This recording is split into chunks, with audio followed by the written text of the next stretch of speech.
মসজিদের জন্য যদি বাজেট হয় রাষ্ট্রের পক্ষ থেকে, এই মন্দিরের জন্য বাজেট হয়। তো এই অবস্থা কেন? যারা ছিল দায়িত্বে তারা অবশ্যই মন্দিরের টাকা মেরে খেয়েছে। তাছাড়া এই যে এখানে একটা ছাদ দেওয়ার কথা, দৃশ্য দেখে মনে হচ্ছে এখানে মনে হয় আপনাদের ইবাদত, আপনাদের পূজা অর্চনা এগুলো ভালো হয় না।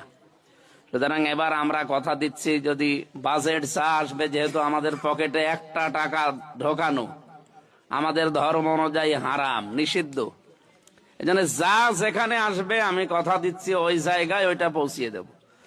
মসজিদের জন্য যদি 10 টাকা আসে, মন্দিরের জন্য যদি 5 টাকা আসে, যা আসবে তার দায়িত্বশীল যারা আছে তাদের হাতে দিয়ে শুধু শেষ না, কাজ হচ্ছে কিনা এটাও আমি দেখব। কারণ আমার প্রত্যেকটা 138টা ওয়ার্ড আমার আন্ডারে, প্রত্যেকটা জায়গায় আমার সংগঠনের এবং 11 দলের লোকজনের সব সভাপতি আছে, সেক্রেটারি আছে, এবং যারা দায়িত্বশীল আছে তাদের কাছে দেওয়ার সময় কাজ হচ্ছে কিনা, শেষ হয়েছে কিনা। আর 100 টাকার 5 টাকা খরচ হবে, 95 টাকা সব মেরে খাবে না, এ সিস্টেম জামাত ইসলামীতে নেই। আমাদের যা আসবে আমি কথা দিয়ে গেলাম, এই আপনাদের উপাসনালয়ে দাঁড়িয়ে আমি সব পৌঁছিয়ে দেবো ইনশাল্লাহ। আর কাজ করার ভেতরে আমার গুরুত্বপূর্ণ একটা পরিকল্পনা আছে, কৃষি একটা বিশ্ববিদ্যালয় বানাবো এই এলাকায়।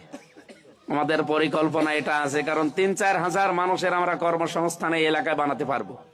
কারণ আমি বিশ্ববিদ্যালয় থেকে পাশ করা মানুষ, আমি জানি একটা মানুষ পাশ করার পরে 8-10 বছর 15 বছর লাগে তার চাকরি খুঁজতে।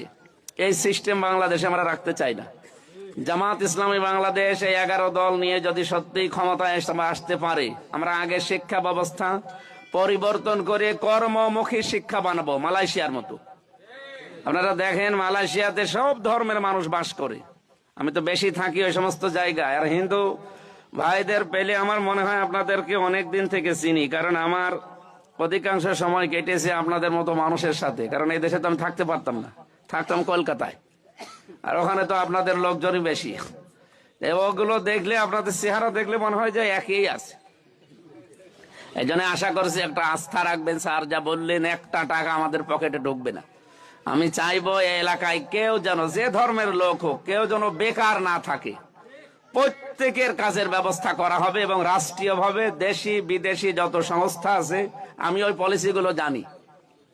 দুর্নীতি না হলে এমনি আমরা দাঁড় করিয়ে ফেলবো কুষ্টিয়াকে ইনশাআল্লাহ। আপনাদের সাথে রাখার জন্য আশ্বাস দিচ্ছি, আপনারা সাথে থাকেন, ঠকবেন না ইনশাআল্লাহ।